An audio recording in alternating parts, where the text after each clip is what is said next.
So it's going to be more of a squeeze and lift from both inside and outside. And if you do that, don't try to overdo it. Just be very practical. So I'm going to make an initial move up the side and thin it out to maybe 3/4 of an inch. As you see me moving, I'm going to be continually coming in a slightly outside direction like that. So don't go extreme in the very beginning. Keep it just gradually out. Again, from the bottom,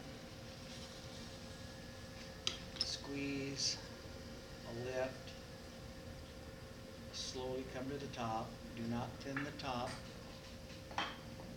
Don't go past or over the top. Keep it thick. And then one more time from the bottom.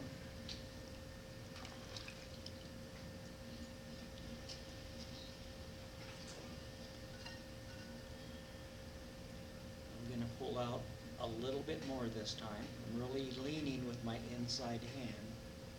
Coming out.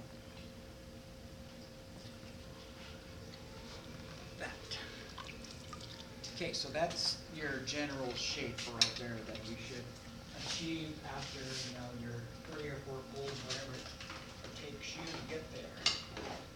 Now, to finish the pot, we have that can be done in several other moves as well.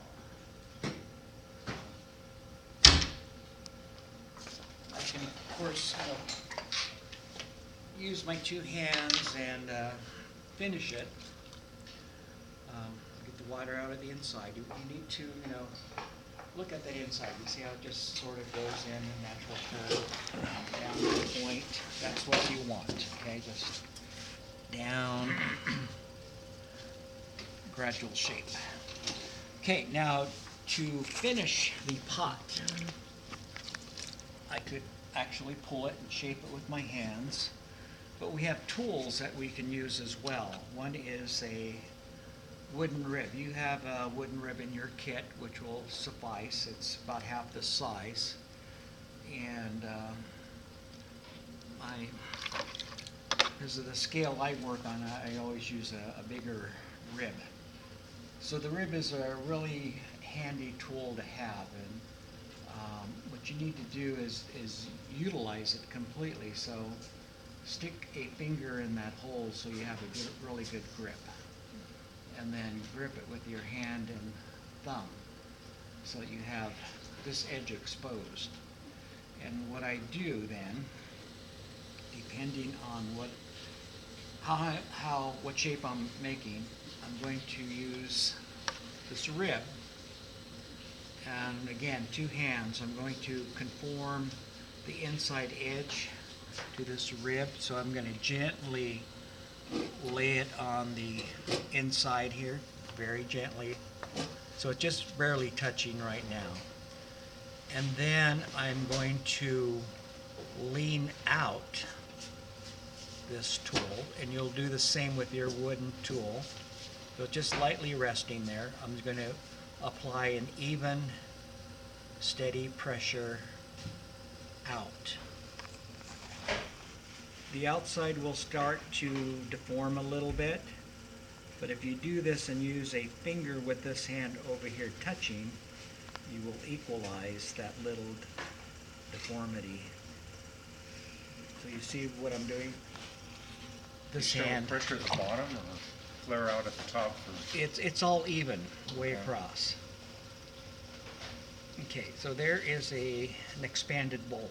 That's why I tell you not to thin out the top here, because you have to have clay to expand. And then just clean up the inside. Get rid of those little lines that were created.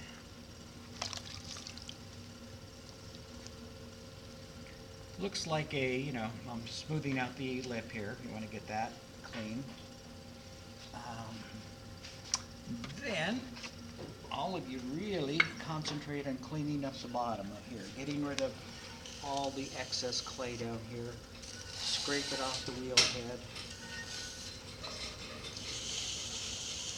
Undercut it so the wire will get underneath it.